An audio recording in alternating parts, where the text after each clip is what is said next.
সাধু বাবা, বলছিলাম দেখুন তো, আমার হাতটা দেখে একটু বলুন তো কত বছর বাঁচবো আর।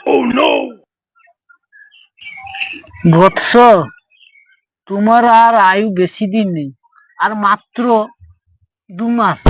হ্যাঁ, 2 মাস? আচ্ছা, আমি আপনাকে টাকা দেবো, আপনার হাতটা দেখে বলুন তো আপনি কত বছর বাঁচবেন। আমি আমি এখন 200 বছর বাঁচবো রে, কারণ আমি ধ্যানে থাকি, তোদের মতন পাচ্ছি না। ও, 200 বছর বাঁচবে না?